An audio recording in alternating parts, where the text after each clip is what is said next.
Good day, ma'am. Our lesson for today is all about classification of art according to medium.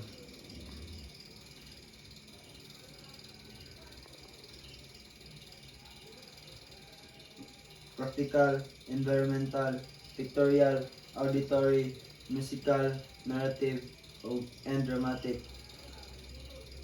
Practical. Practical pieces are artwork that are primarily meant to be functional in everyday life. They serve a purpose that goes beyond their aesthe- aesthetic composition. Ang practical primarily meant to be functional sa everyday nga life maong practical. Environmental. Environmental art widely describe a range of work or practice that involve the use of space or are analyzed in the way that they interact with their surrounding and nature. Environmental.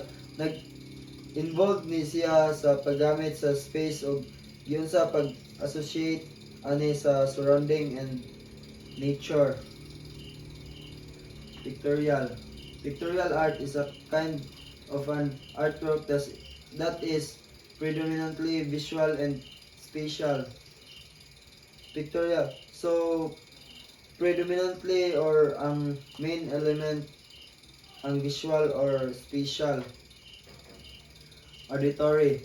As the name suggests, auditory artwork are examples of creative work that engage the sense of hearing while not being necessarily musical in nature. Creative work in a sense of hearing pero dili nanginhanglan nga musical siya. Musical. As opposed to auditory, musical is a kind of creative work that harness a logical arrangement of sounds. One of the most common is rhythm and is observable in music and dance.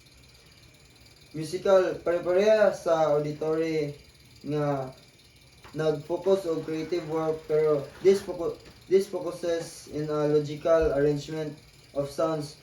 Rhythm is observable.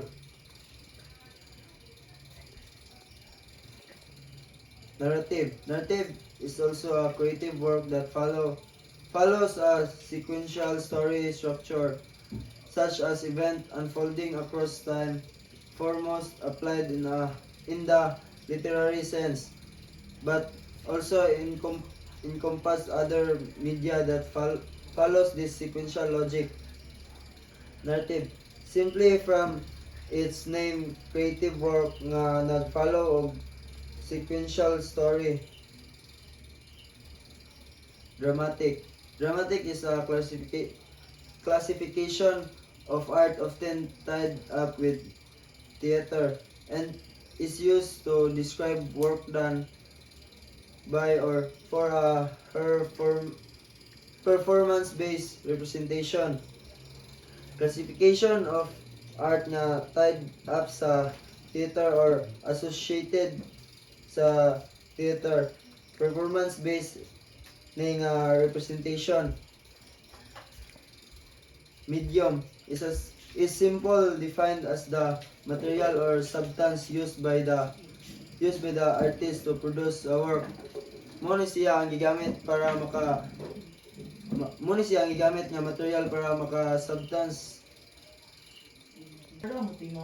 Medium is simplified defined as the materials or substance used by the artist to produce a work.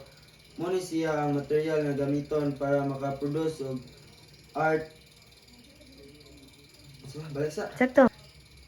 Medium is a simplified defined as the material or substance used by the artist to produce a work.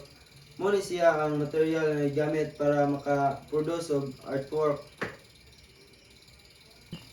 Artist and their respective medium.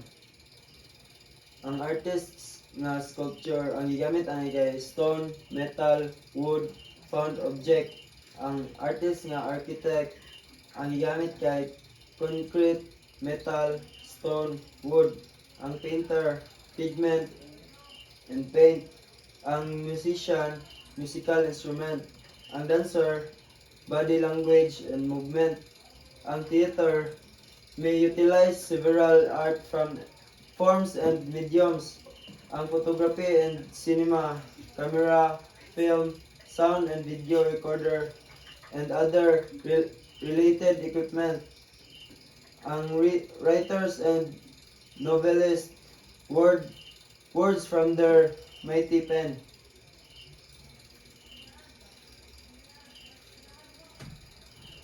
Drawing mediums and material, graphite or pencil, pen and ink, charcoal, and paper. Charcoal is a kind of organic drawing medium made from burn wood. Muna siya gigamit pang drawing gikan sa kanang gisunog nga kahoy. Two types of charcoal. Vine, kind of charcoal that comes in thin stick and easy to blend sense.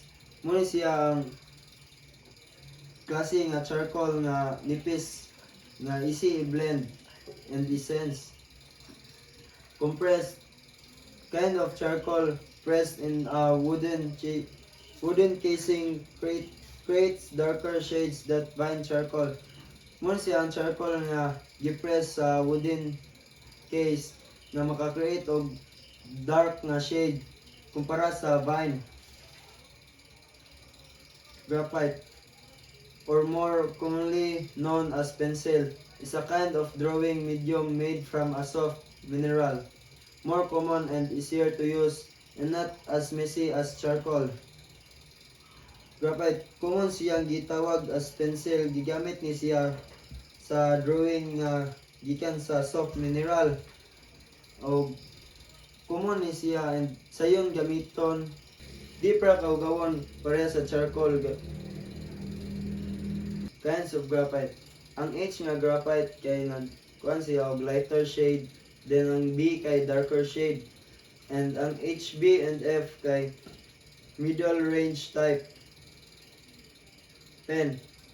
Like graphite or pencil, pen has different variation in terms of point size, ranging from 0.05 to 0.8 or even thicker. These point size are used for different purposes. The finer tips or sizes are mostly used for detailing as opposed to the thicker pen tips that are used mainly for bigger drawing and labeling. Pareha sa graphite ug pencil, ang pen na ay kalahian lain nga variation sa ilang size like 0.5 to 0.8 or mas baga. Kani nga mga point size naa ni siya ay different nga purpose. Ang finer tips pod kay used for detailing niya, ang thicker tips kay para sa labeling og drawing nga dagko. That's all.